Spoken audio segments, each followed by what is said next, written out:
सुन्दर कर्णाली, समृद्ध कर्णाली, कर्णाली केवल नाम मात्र होइन, यो त एउटा सिङ्गो सभ्यता हो, यो एउटा इतिहास हो। कर्णाली मानव सभ्यता र संस्कृतिसँग जोडिएको आधार पनि हो।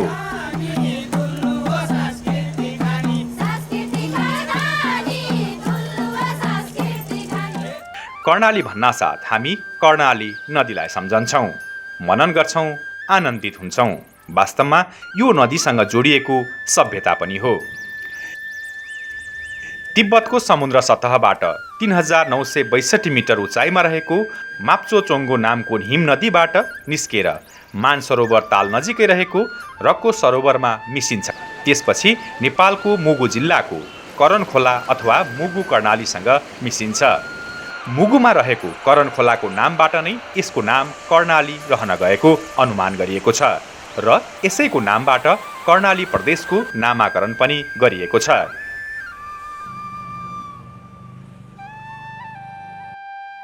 यो नदी कर्णालीवासीको मात्रै नभएर धेरैको जीवनसँग मिसिँदै आएको छ। नेपालका 7वटा प्रदेशमध्ये कर्णाली प्रदेश क्षेत्रफलका हिसाबले सबैभन्दा ठुलो हो। यो 30,211 वर्ग किलोमिटरमा फैलिएको छ। इतिहासलाई हेर्ने हो भने कर्णाली एक शक्तिशाली र समृद्ध राज्य थियो। 12औं शताब्दीमा नागराजले पाल राज्य जितेपछि आफ्नो राजधानीको नाम सिन्जा राखेका थिए। खस राजधानी सिन्जा नेपाली भाषा, संस्कृति र साहित्यको उद्गम स्थल पनि हो। नेपाल एकीकरणमा गाभिएपछि केन्द्रीय सत्ताबाट ओझेलमा पर्न गई कर्णाली क्षेत्र आर्थिक सामाजिक रूपमा पछि परेको देखिन्छ। यो प्रदेश भौतिक, आर्थिक तथा समाज विकासमा पछि परेको भए पनि सांस्कृतिक रूपमा भने निकै नै अगाडि छ।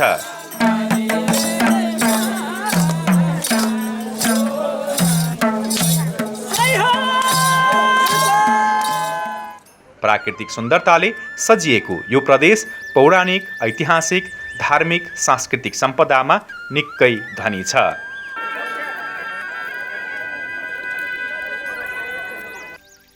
हुम्ला, मुगु, जुम्ला, डोल्पा, कालीकोट, दैलेख, जाजरकोट, रुकुम पश्चिम, सल्यान र सुर्खेत गरी 10वटा जिल्लालाई समेटेर यो प्रदेश निर्माण भएको छ।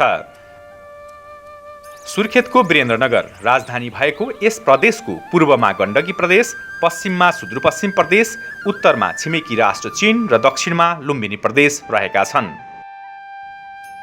यो प्रदेशमा विविध हावापानीका साथै धरातलीय तथा जैविक विविधता रहेको छ। हिमाली जिल्लाहरू भएकाले यहाँ 12 महिना सेताम्य हिमालहरू देख्न सकिन्छ।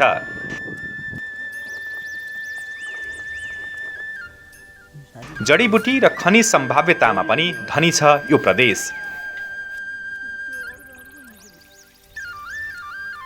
कृषि, पशुपालन तथा जडीबुटी यहाँका आर्थिक विकासका प्रमुख पक्ष हुन्। भौगोलिक विकटता भए पनि कर्णालीमा रहेका सांस्कृतिक तथा प्राकृतिक कुरा नै पर्यटन व्यवसायका मुख्य आधार हुन्।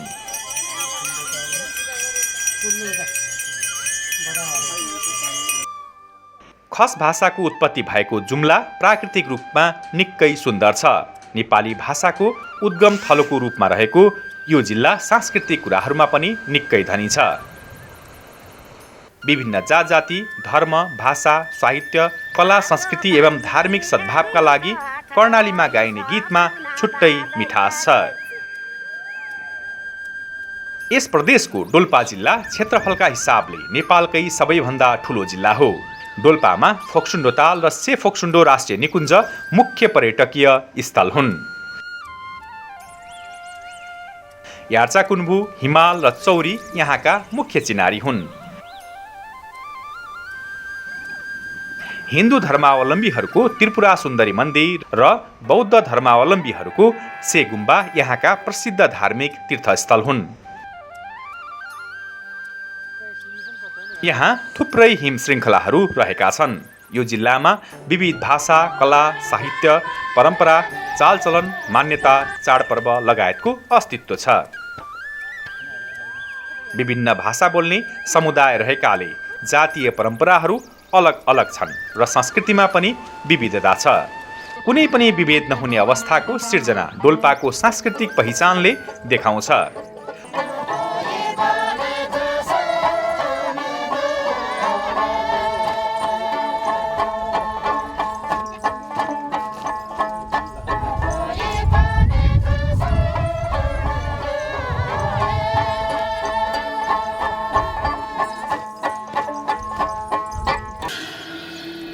भौगोलिक विविधताले डोल्पालाई विशिष्टतासँगै यहाँको संस्कृति र सांस्कृतिक सम्पदा डोल्पालीका दुःख भुलाउने माध्यम बनेका छन्।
दैलेखको बहुचर्चित पञ्चकोशी ज्वाला क्षेत्र र कोतगढी पञ्चदेवल दुल्लु महाबु क्षेत्र धेरै पर्यटकहरूको छनोटमा परेका पर्यटकीय क्षेत्र हुन्।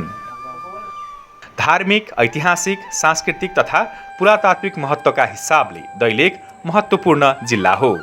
पुराना भाका, देउडा, हुड्क्यौली, मारुनी नाच यस जिल्लाका सांस्कृतिक चिनारी हुन्। दैलेखको चिनारीका रूपमा रहेको दुलाली भाका, देउडा ठाडी भाका, न्याउले स्थानीय देउडा, पुतला, चाचणी नाच, हुड्क्यौली लगायतका सांस्कृतिक कुराहरू पनि यहाँ देख्न सकिन्छ।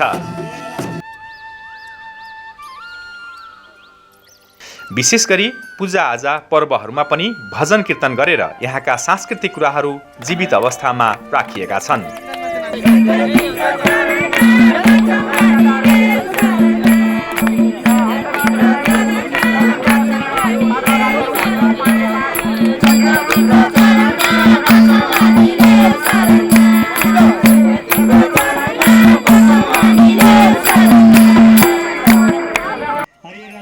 यहाँ बसोबास गर्ने मगर समुदायमा शुभ कार्यमा देखाइने मारुनी नाच हेर्न पाइन्छ। समुदायका न्वारन, व्रतबन्ध, विवाह लगायत शुभ कार्यमा देवी देवताको आराधना गर्दै मारुनी नाच्ने गरिन्छ।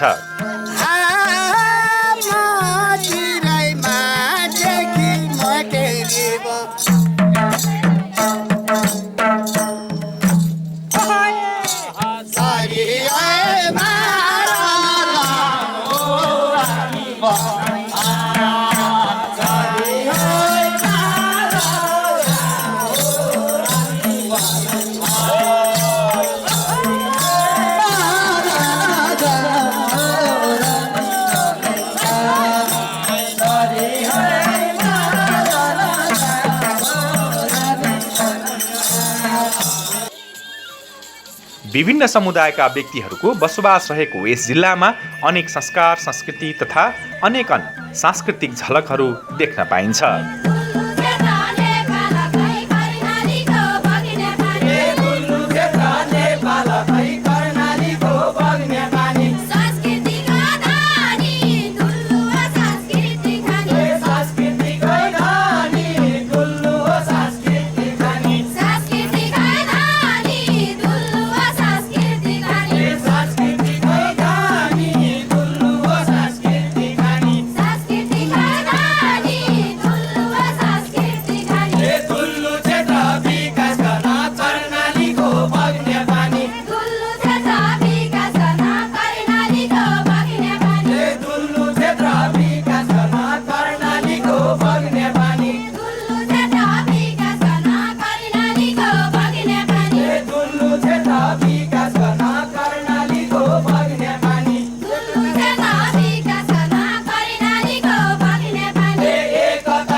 मुगुमा अवस्थित राराताल नेपालकै एउटा उत्कृष्ट पर्यटकीय गन्तव्य हो।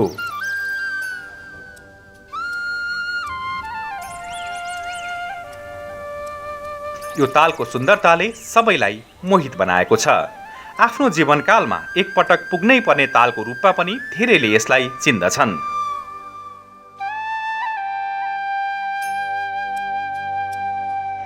यसै जिल्लामा अवस्थित छ चङ्खेली हिमाल। 1 रुपैयाँको नोटमा चित्रित गरिएको यो हिमालको महत्त्व पनि विशेष रहेको छ। यो जिल्ला प्राकृतिक रूपमा निकै धनी छ, सांस्कृतिक रूपमा पनि उत्तिकै धनी र समृद्ध छ। देउडा यो जिल्लाको सांस्कृतिक चिनारी हो। देउडालाई मनोरञ्जनका रूपमा मात्रै नभएर जनचेतनामूलक कुराहरूमा पनि अगाडि बढाइएको छ। ठाडी भाका, न्याउले, पुतला, चाँचणी नाच, हुड्क्यौलीले पनि मुगुलाई चिनाएको छ। मुगु अनुपम प्राकृतिक सांस्कृतिक सम्पदाको धनी जिल्ला हो। नाचगान, देउडा, जात्रा, वेशभूषा, भाषा, कला लगायतले मुगुको सांस्कृतिक कुराहरूलाई चिनाएको छ।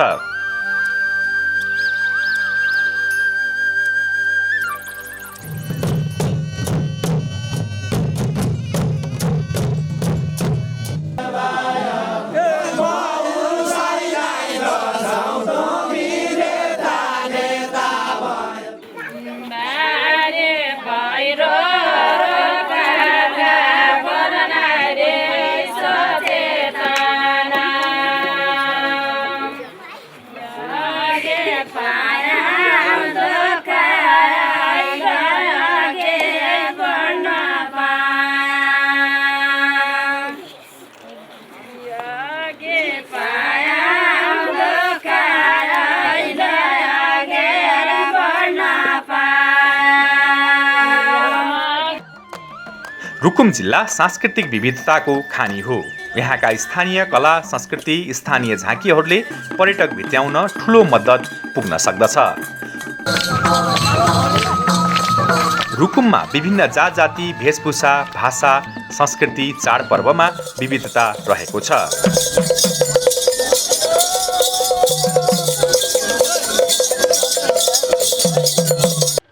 रुकुम पश्चिम प्राकृतिक र सांस्कृतिक हिसाबले भूस्वर्ग हो। जिल्लामा अवस्थित मुसिकोट मन्दिर, स्यार्पुताल, डिग्रेसाईको मन्दिर, मौराखारा लेक, भेरी नदी जिल्लाकै पहिचान हुन्। सांस्कृतिक पहिचानका रूपमा रहेको सिङ्गारू नाच, पैसेरी नाच, पञ्चेबाजा, मयूर, सोरठी, ख्याली, टप्पा तथा झ्याउरे नाच सहित मौलिक वेशभूषाहरू रुकुम जिल्लाका सांस्कृतिक चिनारी हुन्।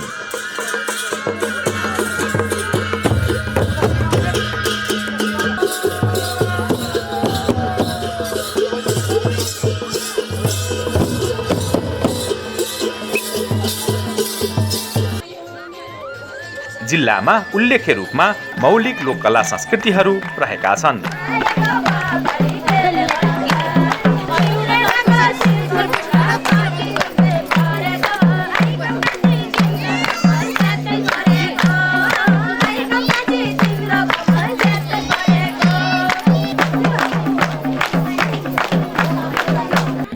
रुकुमको मगर संस्कृति, वेशभूषा, भाषा, जीवनशैली निकै सुन्दर मानिन्छ। विविध संस्कृति, चाडपर्वको कुरा गर्दा मगरा क्षेत्रका मगरहरूले मनाउने प्रमुख चाडमा भूम्य अर्थात् नोगो बाङ्गो पर्वलाई लिने गरिन्छ।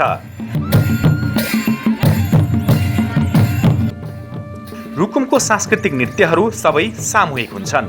लहरै, पैसेरी, भूम्या, डिग्रे, झोल्ला नाचहरू मगर खाम बस्तीका परम्परागत सामूहिक नाच हुन्।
काचुली फेरेनन् हजार वर्षमा टखनी काचुली फेरेनन् प्रकृतिले उमारियो सरकारले हेरेनन् प्रकृतिले उमारियो सरकारले हेरेनन् प्रकृतिले उमारियो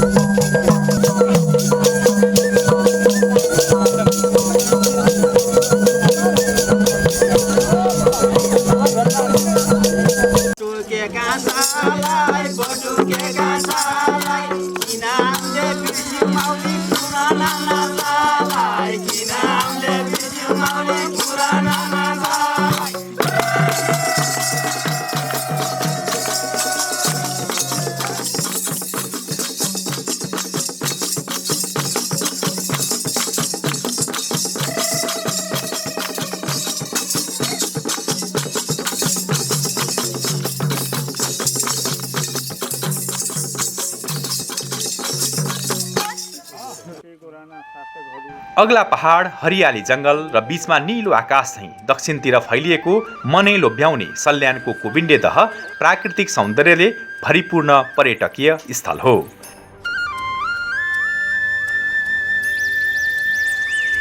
यस्तै प्राकृतिक सम्पदा मात्रै होइन, यहाँको सांस्कृतिक सम्पदा पनि महत्त्वपूर्ण छन्। सल्यान आफैमा कला, संस्कृति र पर्यटकीय गन्तव्यले भरिपूर्ण जिल्ला हो। सांस्कृतिक रूपमा सल्यान निकै अगाडि छ। पश्चिम नेपालकै एउटा प्रमुख धार्मिक गन्तव्य पनि हो। विभिन्न जातजाति, भेषभूषा, कला र संस्कृतिलाई बचाएर पर्यटन प्रवर्धन गर्न सकिने थुप्रै सम्भावनाहरू रहेका छन्। विशेष गरी चाडपर्वहरूमा गाइने, नाचिने सल्यानको टप्पा देशभरि नै निकै लोकप्रिय रहेको छ। एउटै थाली भाती खाउला हैजाउ जाले हाँस एउटै थाली भाती खाउला हैजाउ जाले हाँस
कर्णाली प्रदेशको राजधानी भएको जिल्ला हो सुर्खेत। सुर्खेत उपत्यका कर्णाली प्रदेशका मानिसहरूको मुख्य व्यापारिक केन्द्र पनि हो। हिमाली, पहाडी र तराईका जिल्लाबाट समेत मानिसहरू बसोबास गरेर आउनाले सुर्खेतको संस्कृतिमा विविधता पाइन्छ। सुर्खेत धार्मिक स्थलहरू रहेको पवित्र भूमि समेत मानिन्छ। देउती बजै, काक्रेबिहार, बुलबुले ताल सुर्खेतका प्रसिद्ध पर्यटकीय क्षेत्र हुन्।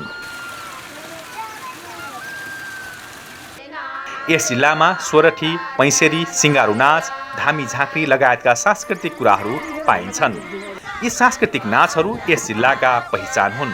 विशेष गरी चाडपर्व, मेला, महोत्सवहरूमा यस्ता सांस्कृतिक कुराहरू देख्न सकिन्छ। झ्याउरे, टप्पा, तीज, जातिगत नाचगान, भेषभूषा, बाजागाजा, पहिरन, खानपिनले पर्यटकहरूलाई लोभ्याएका छन्।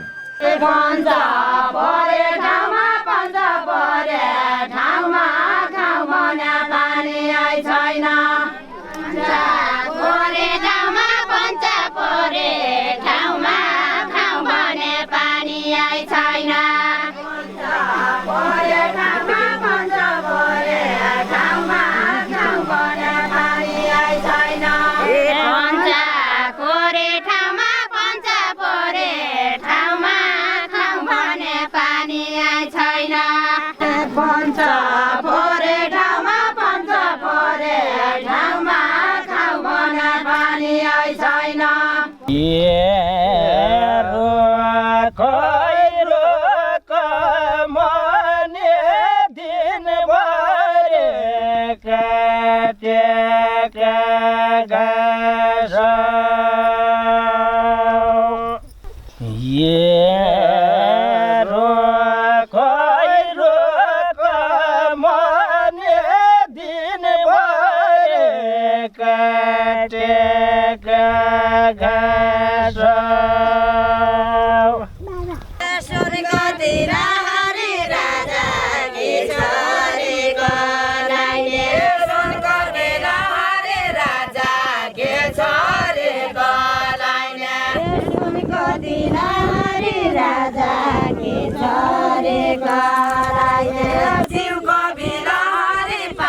कर्णाली सांस्कृतिक पर्यटन सम्पदामा चिनिएको प्रदेश हो। विभिन्न जात जाति, धर्म, भाषा, साहित्य, कला, संस्कृति, रहन-सहनको संगम स्थल एवं धार्मिक सद्भाव र अनुसन्धानको गन्तव्य पनि हो कर्णाली। कर्णालीको संस्कृति र सभ्यताको सम्वर्धन गरी पर्यटन क्षेत्रको विकास र सांस्कृतिक क्षेत्रको संरक्षण गर्न सकिने प्रशस्त सम्भावनाहरू छन्।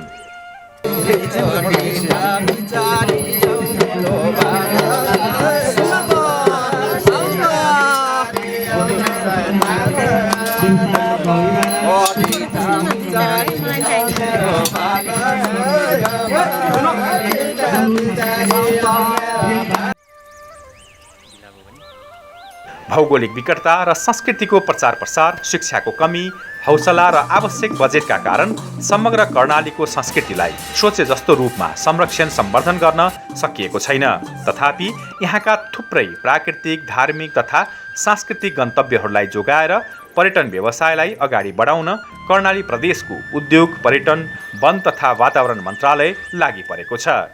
सामान्यतया 3टा अबाट चिन्ता रहेछौँ। एउटा अभाव, अर्को अपायक र अर्को भनेको अनङ्कित। अनङ्कित भन्न खोजेको विकासको राष्ट्रिय पर्सपेक्टिभबाट अझै पनि धेरै क्षेत्रहरू अङ्कित भएको छैनौँ। हाम्रो सामुन्ने विद्यमान चुनौती भनेको यो 3टा अलाई कसरी 3टा समा सुगम, समृद्ध र सहजमा परिणत गर्ने भन्ने हाम्रो सामु चुनौती पनि छ र त्यो हाम्रो लागि निकै ठुलो अवसर पनि हो। कर्णाली प्रदेशमा धार्मिक, पर्यटकीय, साहसिक र अन्य हाम्रो यो कल्चरल बाउन्डनेसका हिसाबमा पनि निकै महत्त्वपूर्ण सम्पदा छ। राराताल, सेफोक्सुन्डो, स्यार्पुताल, कुपिन्डे दह लगायतका पञ्चदेवल, भुर्तिका, काँक्रेबिहार, बुलबुले लगायतका विभिन्न सम्पदाहरू हामीसँग रहेका छन् र यो सम्पदाहरूको उचित र समुचित प्रवर्धनबाट मलाई लाग्छ पर्यटनको क्षेत्रमा कर्णाली प्रदेशले निकै ठुलो फड्को मार्न सक्ने सम्भावना हामीले देखेका छौँ। त्यो सम्भावनालाई रियलाइज गर्नको लागि, त्यसलाई कार्यान्वयन गर्नको लागि कर्णाली प्रदेश सरकारले अघिल्लो आर्थिक वर्षबाट 10 वर्षे कर्णाली प्रदेशको पर्यटकीय गुरुजनालाई कार्यान्वयनमा ल्याउने अठोट गरेको छ। यो 10 वर्षे रणनीतिक पर्यटकीय गुरुजनाले 10वटा जिल्लामा रहेको धार्मिक, ऐतिहासिक र सांस्कृतिक महत्त्वका स्थलहरूलाई प्रवर्धन गर्ने र त्यसको माध्यमबाट आन्तरिक पर्यटन र बाहिरी पर्यटनलाई अभिवृद्धि गर्ने, वृद्धि गर्ने लक्ष्य हामीले राखेका छौँ। कर्णाली प्रदेश भौगोलिक रूपमा जति विकट छ, प्राकृतिक सौन्दर्यका हिसाबले त्यति नै धनी छ।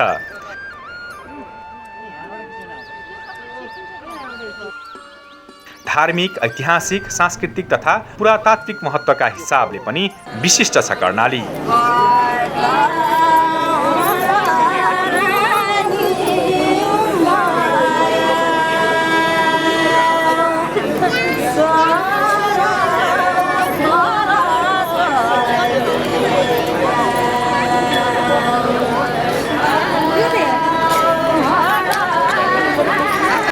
यो प्रदेश नेपाली भाषा, संस्कृति र इतिहासको खुला संग्रहालय हो।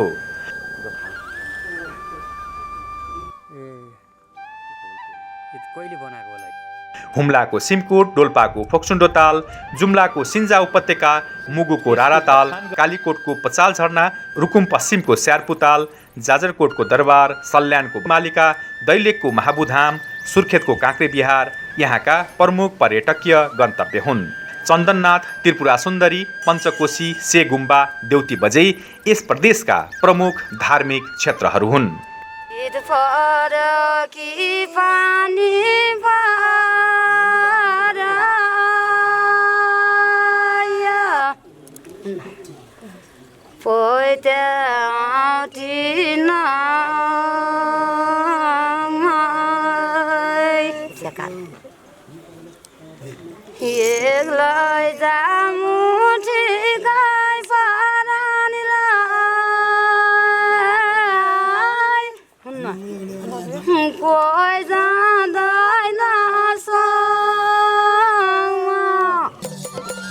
यी त कर्णालीका केही उदाहरण मात्रै हुन्। यस्ता थुप्रै प्राकृतिक तथा सांस्कृतिक गन्तव्यहरूको पहिचान, विकास र विस्तार गर्न सकियो भने भविष्यमा समग्र कर्णाली प्रदेश पर्यटनको एउटा राम्रो गन्तव्य बन्न सक्छ।